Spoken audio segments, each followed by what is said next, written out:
If you're familiar at all with Samson from the Bible, you might know him as the guy with big, rippling muscles and long hair. We often see him depicted either as carrying off the gates of Gaza or triumphantly pushing down the pillars of the temple. And while these images look really cool, I have one small problem. These muscles are good scale for how big the gates are in these pictures, but the gates of Gaza were actually way bigger than this, making his muscles way too small. Now, Gaza wasn't some small city. It was one of the Philistines' capital cities. And if the Philistines sound familiar to you, it might be because Goliath was a Philistine, the giant that David fought. And Goliath wasn't the only Philistine giant. He had 4 brothers who were also described to be giants, and there were probably others among them. So these people were no joke, and Gaza is one of its 5 capital cities. So if Gaza is a capital city of a nation that's home to giants, I'm expecting this gate to be a little bit bigger than what we see depicted in these images. Now, we don't know the exact size of the gates of the city of Gaza, but based on other cities in the region, we can start to kind of figure out about how big they might have been. Now, when we look at other large cities in the region, we see gates that are about 10 feet wide, 10 feet tall, and between 1.5 to 3 feet thick. The text says that Samson took hold of the doors of the city gate and the 2 posts and pulled them up along with the bars. So the way this gate would have been constructed was with 2 large posts, probably made of cedar, and those posts would be stuck into the ground so that they could rotate around, and then the doors would be fastened to that post. So if we take the smaller thickness of 1.5 feet thick, just the weight of the doors and the posts alone would be up to 5,000 pounds. But the text says that he took the bar too, which was this heavy piece of iron and bronze put across the 2 doors so that people couldn't break into the gates. And since this is a capital city, we can also assume that they would have plated the outside of the gates with bronze so that people can't hack through with axes or burn through with torches. So now we do have a lot of variables, but we're somewhere at least 5,000 pounds and at most 20,000 pounds. This is no small feat, and the text tells us that Samson put them on his shoulders and carried them to the top of the mountain, which is opposite Hebron. So Samson sticks his hands under this gate, lifts up thousands of pounds worth of gate, puts it on his shoulder, and runs off to, hold on, where is Hebron? There it is, just a short 37 miles away. But it gets crazier, it's uphill the whole way. The elevation of Gaza is just 100 feet above sea level, and at Hebron, it's 3,300 feet above sea level. I know there are some musclemen out there who lift a lot of weight, but I don't know anybody who can deadlift multiple tons, put it on their shoulders, and then run an ultra marathon uphill. And that's why I say that the muscles in these depictions of Samson are all wrong, because it implies that the strength of these feats are coming from his muscles, when in reality, the strength is coming from the Spirit of the Lord. You see, Samson was a Nazirite from birth, which sounds like a people group, but it's actually a vow that God gave to the Israelites in the book of Numbers, a way for them to separate themselves as separate for God. When taking this vow, you agree to 3 basic tenets. 1, no consuming alcohol or anything to do with grapes. 2, no cutting your hair. And 3, no going near dead bodies. Then they would end their vow by shaving their head. But Samson was unique.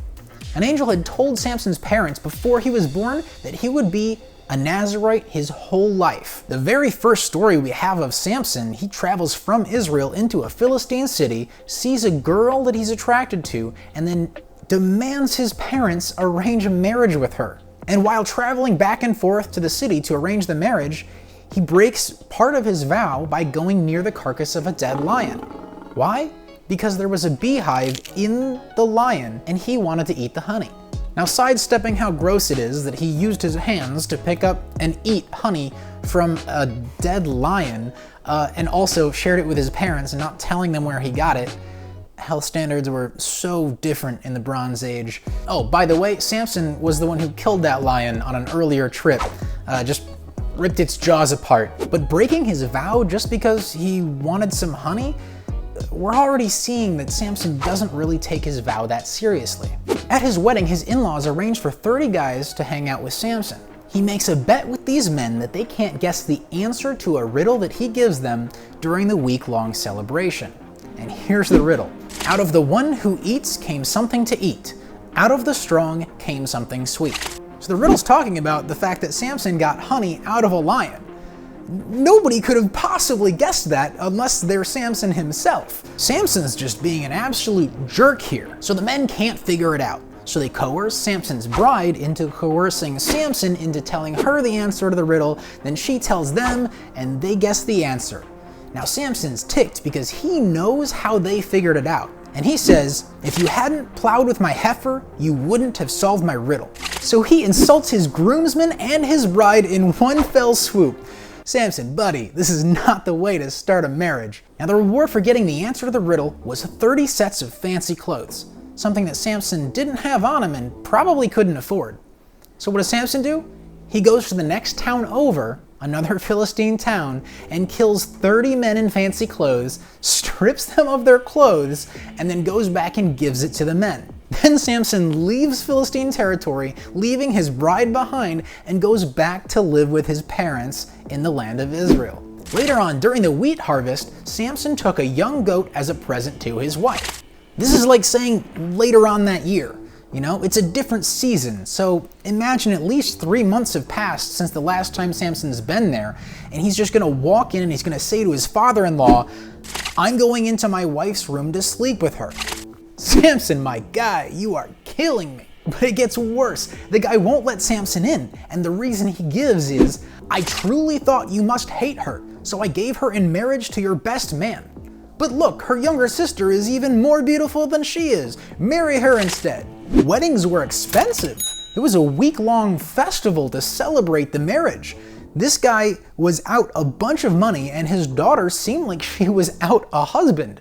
So he says, I gotta take advantage of this situation and get her married. And you can't really blame the guy for thinking Samson didn't want the marriage anymore. So how does Samson respond? He went out and caught 300 foxes. He tied their tails together in pairs, and he fastened a torch to each pair of tails. Then he lit the torches and let the foxes run through the fields of the Philistines. What? Who does this? Now the Philistines are upset that their fields are burned down, but they actually blame the father-in-law instead of Samson. So their solution is to go burn down the father-in-law's house with him and his daughter in it, as retribution for Samson. So Samson should feel better. They got even for him.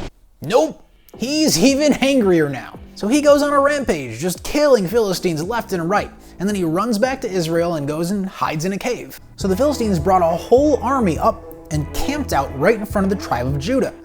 And the tribe of Judah came out like, what happened? We've been good, right? So the Philistines tell the men of Judah what Samson did and that they've come to capture him. So the men of Judah go to Samson and they're like, what have you done, man?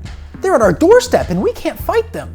And Samson responds to them with the same childish, selfish nature that we've seen throughout the entire story, with this kind of they started it kind of an attitude. But Samson agrees to let the men of Judah tie him up and hand him over to the Philistines as long as they promise that they won't be the ones to kill him. Now this makes the Philistines really happy, and they run out whooping and hollering. Samson's tied up, he's been captured by the Israelites and handed over on a silver platter. But when the Philistines come up to take Samson away, he snaps the ropes that were used to tie him. And as this Philistine army charges towards him, he looks around for something to use as a weapon.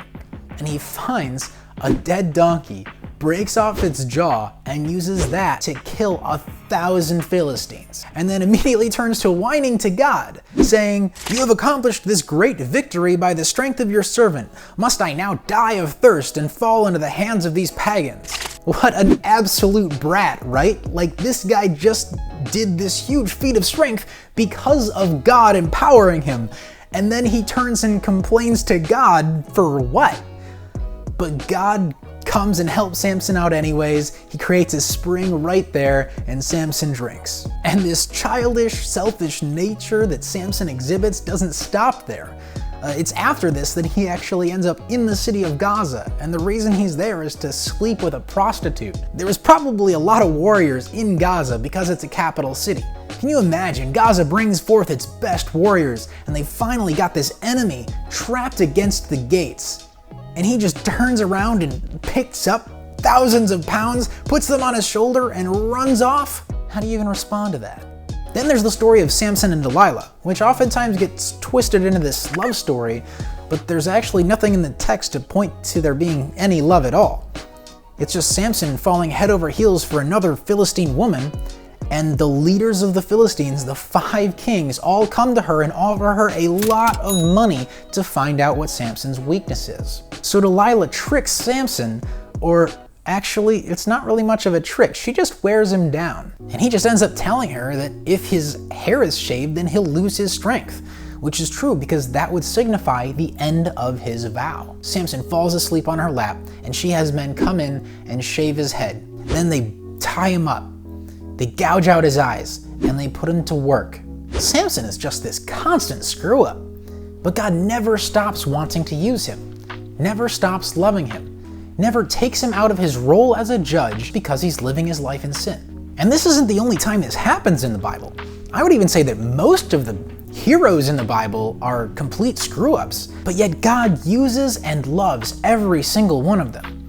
And that applies to you too. No matter what you've done or what kind of a horrible person you've been, God still wants you. Samson's last act comes a while later because his hair grows back and he humbles himself before God and asks him to let him have one last act where he will kill himself along with the Philistines. God returns Samson's strength one last time, and Samson uses it to push down the pillars of the temple, killing 3,000 Philistines, more than he killed over his entire lifetime. Even after messing up his life in every way possible, there's still redemption for Samson, and there's redemption for you too.